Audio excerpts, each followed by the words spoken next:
Pretty recently, we learned about environmental storytelling, where the designer uses visuals to decorate the world to produce a narrative without having the story being shoved in the player's face. These are bits of information rewarding the player for their exploration and close attention to their surroundings.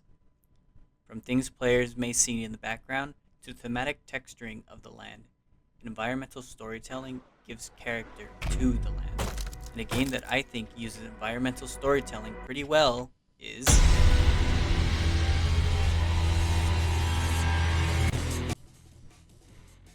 ULTRAKILL, developed by Hakita and published by New Blood Interactive, is a Doom-like game in which, to put it simply, mankind is dead, blood is fuel, hell is full. Humanity has gone extinct from endless war. During this war, V1 was created, your player character, a literal killing machine, fueled by blood, facing the hordes of demons and machines in hell. The game's layout is heavily based off Dante's Inferno, which each layer represents one of the circles of hell, following the same order from limbo, lust, gluttony, greed, wrath, heresy, violence, fraud, and treachery, with fraud and treachery still in development. ULTRAKILL is a fast-paced first-person shooter, using your vast arsenal of weapons to go through the layers of hell while looking stylish as hell, utilizing a style meter similar to that of Devil May Cry. Each level is filled with rooms, full of enemies that you must clear before advancing. This game is full of emergent elements, letting players individualize their style of play while using weapons of varying types and abilities. More on that later. The levels are heavily thematic and filled with lots of detail that give players more background on the world and characters, helping them connect with their environment while also pushing them forward to reach the bottom to fuel V1 with the enemies they come across. Henry Jenkins quotes, "The organization of the plot becomes a matter of designing the geography of the imaginary world so that obstacles, thwart, and affordances facilitate the protagonist's forward movement toward resolution." Using Inferno as a frame, ULTRAKILL uses its characters and themes to create an environment to build a unique story. Movement plays a big part, giving the player options like sliding, dashing, wall jumping, ground pound, and ground pound jumps. Incorporating them together helps boost the player's movement substantially. For weapons, you start the game only equipped with your fist and a gun. While progressing, you will equip more weapons, some with unique variants to expand your arsenal. These include light punch, heavy punch, revolvers, shotguns, jackhammers, miniguns, buzzsaws, railguns, and rocket launchers. Each weapon offers 3 different abilities, introducing new mechanics to utilize. These abilities are charge shots, ricochets, core explosions, power pump shots, chainsaws, magnets, shocking, overcharge, electric railgun, exploding railgun, drills, freezing rockets, cannonballs, and oil, offering many ways to play the game. With that out of the way, we begin at the prelude. The prelude sets the foundation of the game's story, introducing us to some of the demons we will see across the layers, as well as introducing us to our first machine. The Swords Machine, who we see slaying demons, emits blood when injured. Like V1, they use blood for fuel. All machines that we come across will use blood for fuel. These machines share this motivation to go deeper into hell for more fuel. As we reach the end of the prelude, defeating Cerberus at the gates of hell, we drop to our first layer.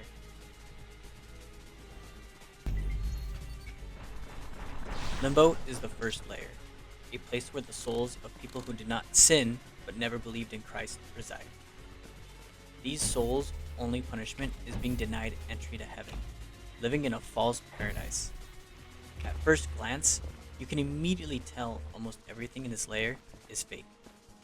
The trees and water are holograms, the sound of birds is simulated through speakers, and the sky is projected through screens. In this layer, you are introduced to a new enemy, the drone, which acts as a security camera. These drones recognize you as an intruder, but you're not the only person who has infiltrated this place. Dangerous residents of Hell have slipped in and destroyed this once safe layer. Nearing the exit of this layer, we get our first look at one of our biggest enemies. Armored in silver and gold, we see this figure standing front and center of the castle, with writing in blood, saying "Forgive me," next to a skeleton praying. You can find his room on the right. Inside, a diary that mentions the fake scenery of the world, as well as the name of the person he is praying to, Gabriel. Following Limbo is Lust. We begin high above, seeing a big civilization with pink lights covering the city, as well as a giant enemy with glowing eyes patrolling the land. Entering the city, we get a closer view of the giant and can enter these houses.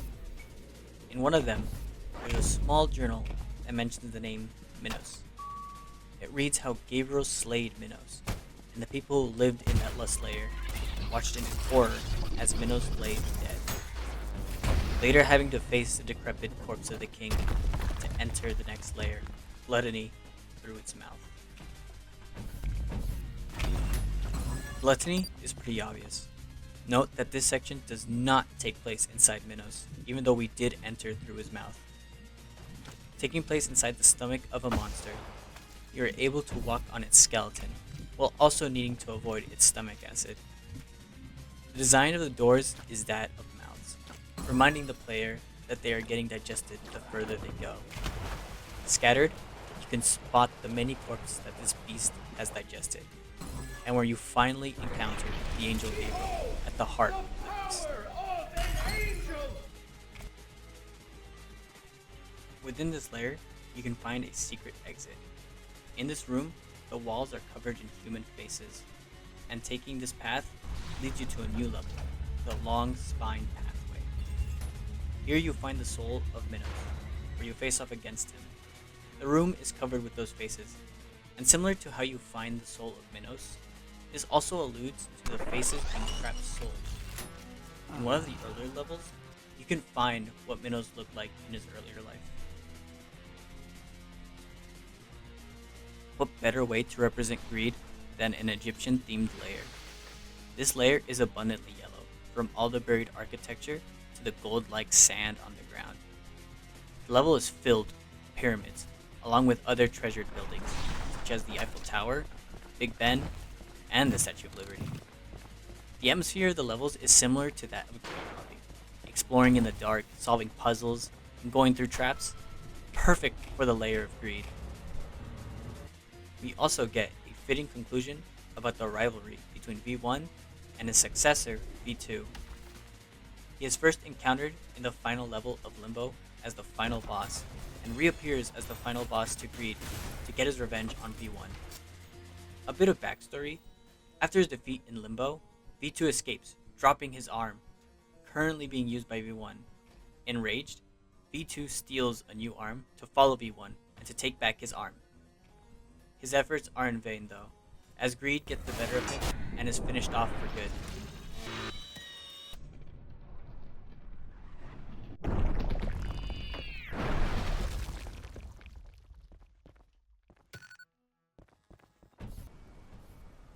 Wrath is an ocean, covered in bodies of people swimming to the surface, gasping for air.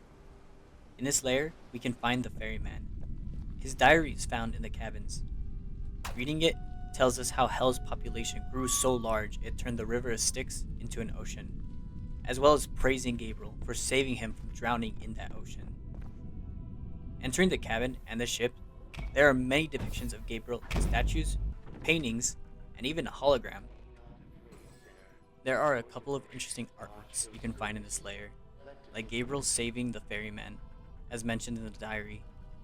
In the same room, there's a statue depicting a battle between the ferryman and a skeleton, both wielding the same weapon. We can see who won this battle. There's a grave occupied by a blue skeleton wielding a rocket launcher, with a painting of the ferryman holding the same rocket launcher. The current ferryman at the time had just been defeated, passing on the mantle to the victor. One last detail I would like to point out is that there is a self-portrait of the ferryman painting. You can see that the ferryman is quite the artist and could be responsible for some of the paintings we see throughout ULTRAKILL, like the painting of Minos. Finishing this layer off is the Leviathan, which was hinted in one of the earlier levels. From the terminal, it tells us that it was created from the bodies of the people who could not reach the surface.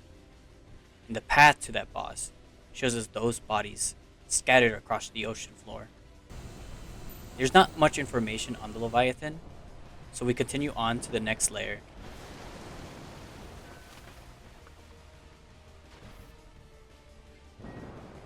The sixth layer, Heresy, shows a lot of common characteristics with Hell. It is dark, filled with lava, and has satanic depictions everywhere. We can see many people being punished, trapped in coffins, and dipped in lava. Approaching these coffins, you can hear the fire inside, and find some coffins still contain live people.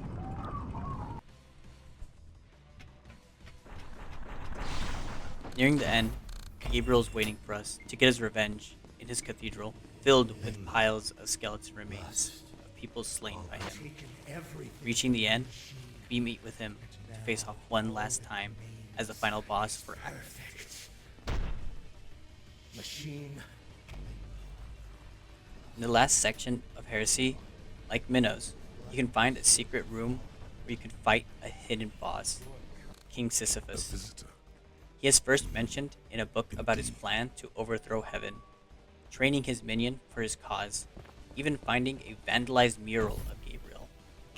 However, his dream was short-lived, as we find the body of Sisyphus chained and dismembered, along with his portrait and a mural of the angel who defeated him. ULTRAKILL is a relatively easy game to get into. It is a first-person shooter, and the real challenge is using different weapon combinations to maximize movement and damage. But what game isn't fun without a bit of a learning curve? The game tells its story slowly, using books, the environment, characters, and the enemy descriptions at the terminal. Though the story is linear, I was able to customize my experience with its variety of weapon choices and mechanics.